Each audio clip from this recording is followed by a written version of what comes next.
On the 18th of February, 1863, the Dublin Weekly Nation published A Lesson, a poem written in praise of those Polish insurgents who in January of that year dared to rebel against Russian rule. She is true to the hopes of the gallant departed. She is true to the cries of the crushed, broken-hearted.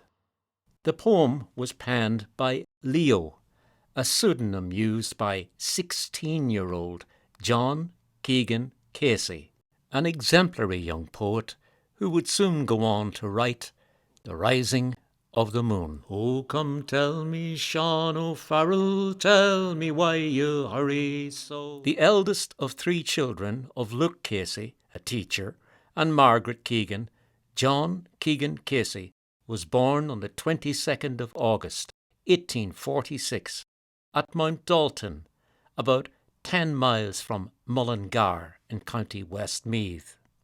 Shortly after young John came into the world, his father, Luke, received news of a new teaching post in County Longford, so the Casey family moved to Gurteen, near Ballymahon, where young John continued to write poetry and sometimes assisted his dad in teaching classes at the local school.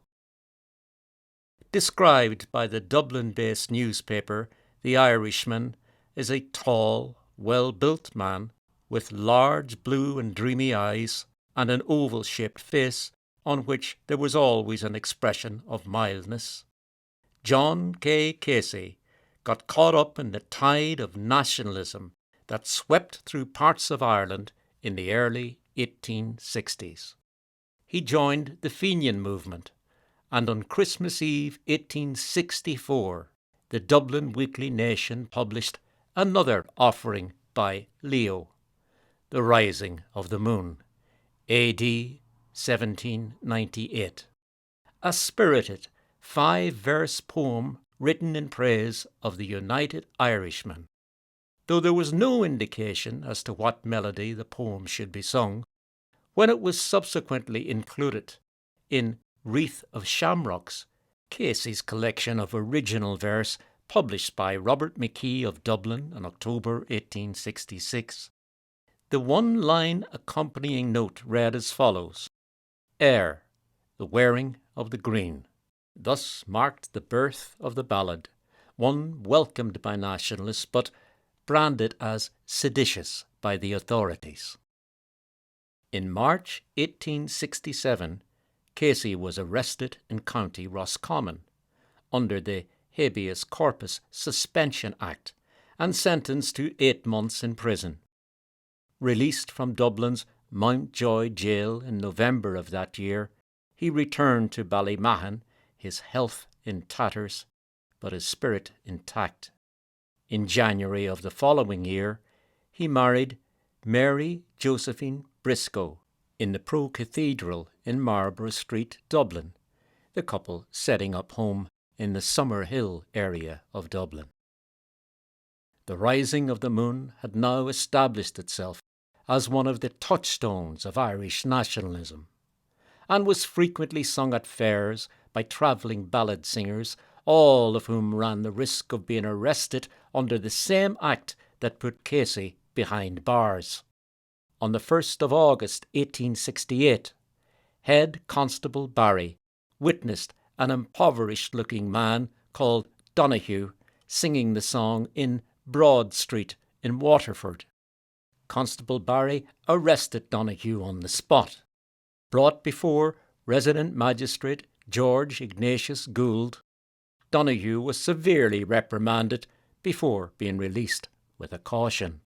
Yet in spite of the ballad's seditious nature, in June 1869, Glaswegian publishers Cameron and Ferguson threw caution to the wind and published The Rising of the Moon and Other National Songs and Legends, an updated version of Casey's Wreath of Shamrocks. Just 1 month later, the Flag of Ireland reported, if a poor ballad singer sings the memory of the dead or the rising of the moon to save himself from starvation, He is hauled up by a vigilant policeman, his wares seized, and he is sent to jail.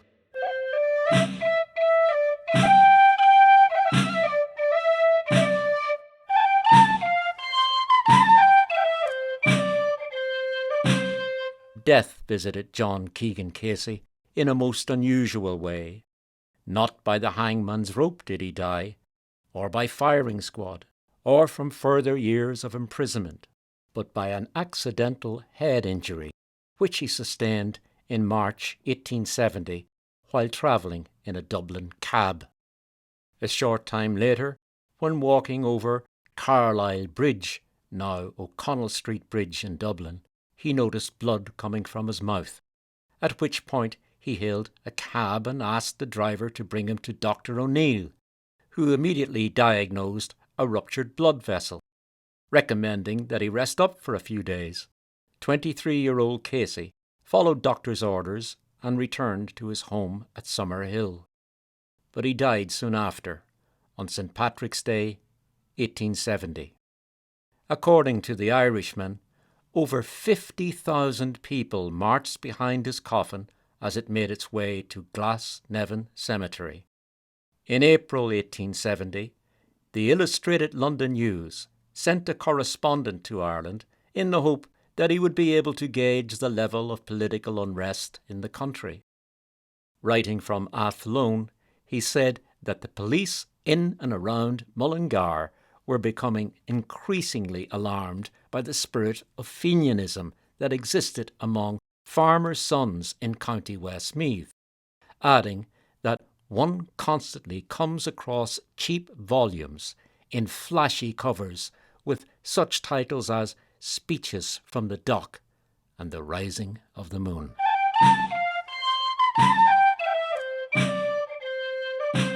The Rising of the Moon became the title of a one-act play by Lady Gregory, and it's interesting to note that the play was running at Dublin's Abbey Theatre just days before the start of the 1916 Rising.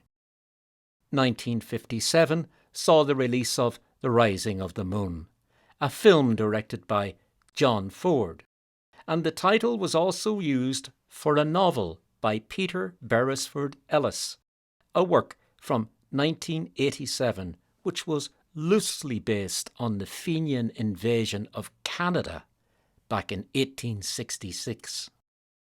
Though some singers have recorded the song using a different melody to The Wearing of the Green, John Keegan Casey's words have been rendered to disc by artists including the Clancy Brothers and Tommy Makem, Peter, Paul and Mary, Judy Collins, the Dubliners, the Wolf Tones, Dermot O'Brien, and Shane MacGowan and the Popes.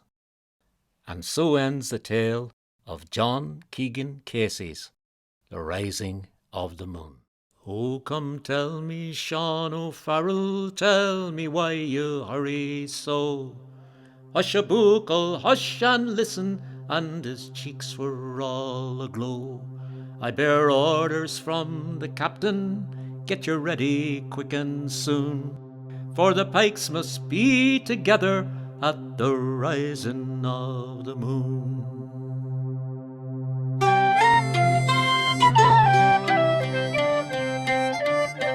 So then tell me, Sean O'Farrell, where the gathering is to be. In the old spot by the river, right well known to you and me.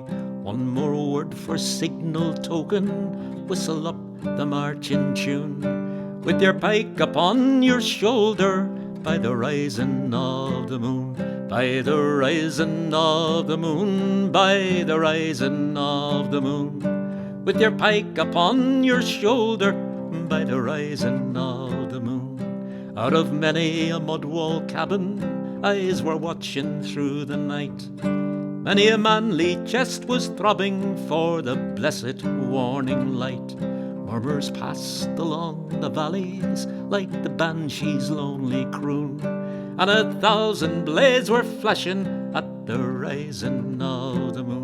At the rising of the moon, at the rising of the moon. 1,000 blades were flashing at the rising of the moon. And there beside a singing river that dark mass of men was seen, far above their shining weapons hung their own beloved green. Death to every foe and traitor, forward strike the marching tune. And hurrah, me boys, for freedom, 'tis the rising of the moon. 'Tis the rising of the moon, 'tis the rising of the moon. Hurrah, me boys, for freedom, 'tis the rising of the moon. They fought for poor old Ireland, full bitter was their fate. Oh, what glorious pride and sorrow filled the name of 98. Oh, thank God in still our beating hearts and manhood's burning noon, who would follow in their footsteps at the rising of the moon. At the rising of the moon, at the rising of the moon, who would follow in their footsteps at the rising of